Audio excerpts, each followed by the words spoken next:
Hello, and welcome to Here by Nature. Today we're going over the book of Exodus and the key verse, which is 22 to 3.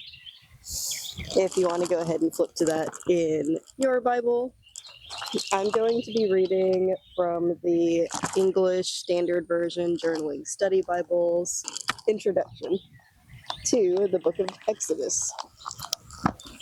So, the author and date, Exodus, meaning exit, is best understood to have been written primarily by Moses, like the rest of the Pentateuch, though some details, such as the narrative of his death in Deuteronomy 34, were clearly added at a later time. It also appears that some language and references were updated for later readers. There is no consensus among scholars as to the date when the events of Exodus took place. A common view is that the Exodus occurred in circa 1446 BC. This is based on the calculation of 480 years from Israel's departure from Egypt to the 4th year of Solomon's reign.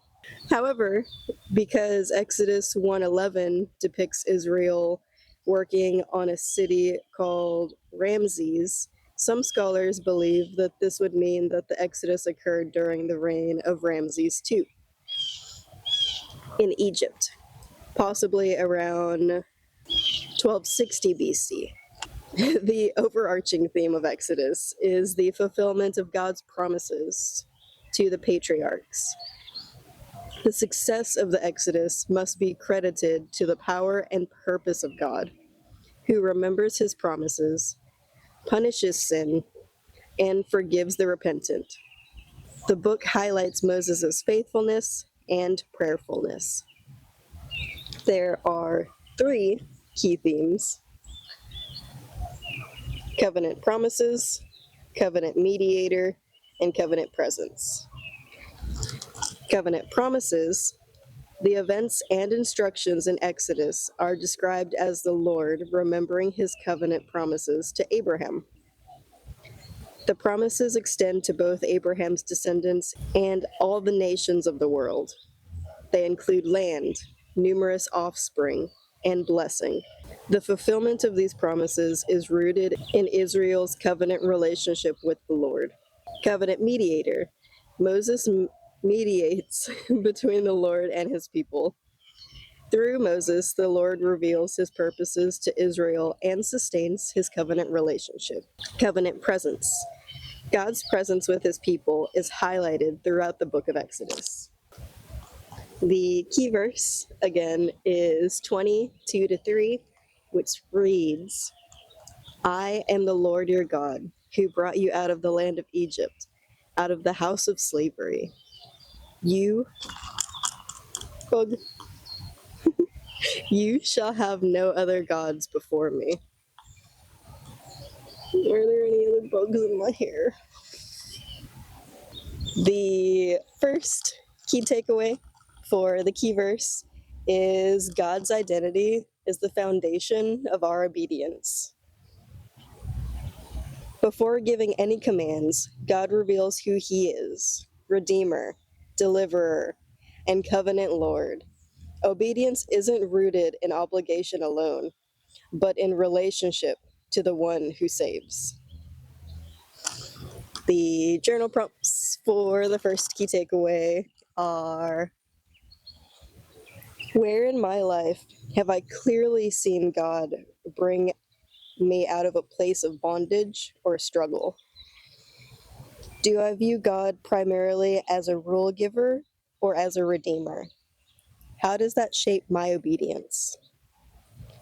How would my daily decisions change if I consistently remembered who God has proven himself to be?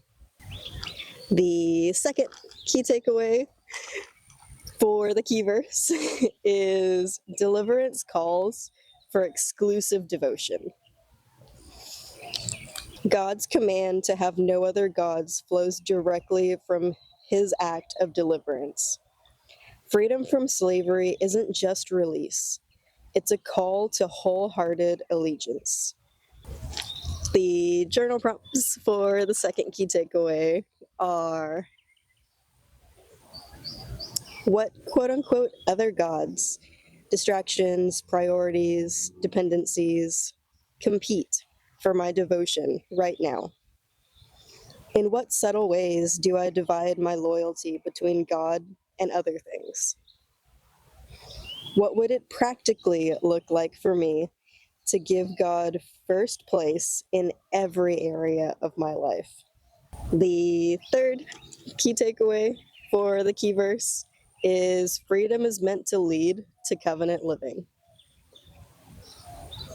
Israel was not freed just to wander aimlessly. They were freed to live as God's people, shaped by His presence and His ways. True freedom is found in living within God's design. The journal prompts for the third key takeaway are: do I see God's commands as restrictive or as protective and life-giving? Why? How am I actively living differently because of the freedom God has given me?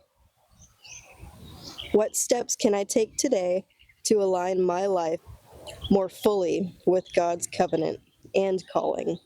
So for the personal reflection part today, I'm going to be going over basically two questions wrapped up in one. It's the second key takeaways, first and second questions, which are: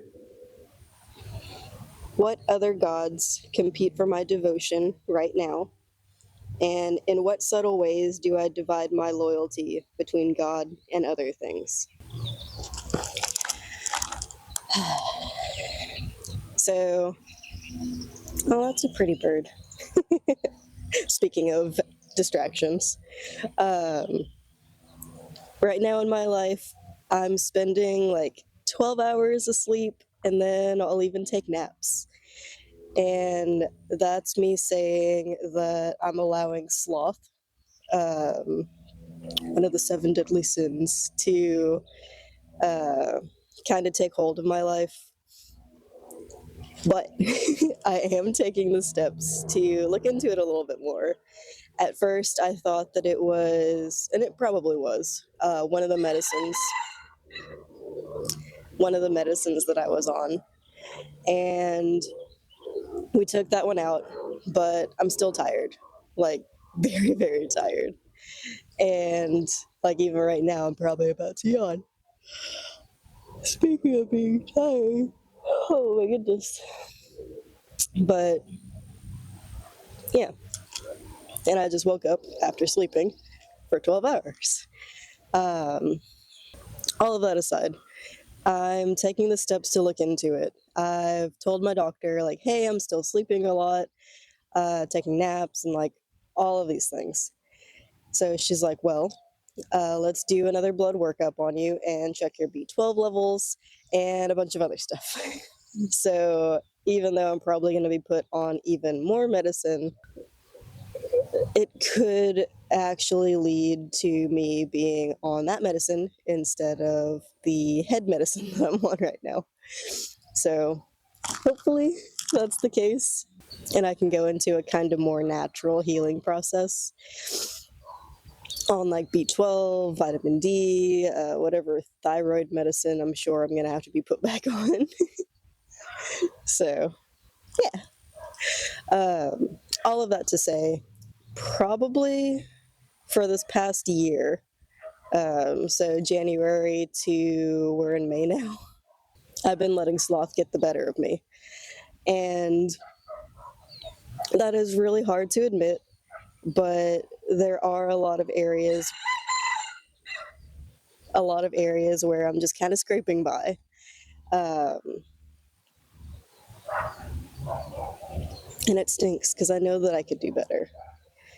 But the important thing to note is whenever you notice these things, to take those steps forward and try to course correct them. For me, that looked like going to my doctor and seeing what we can do about my energy levels. Um, for you, it could be something totally different. But yeah, hopefully you heard something you needed to hear today. And until next week, friends, I'll see you then. And have a blessed one.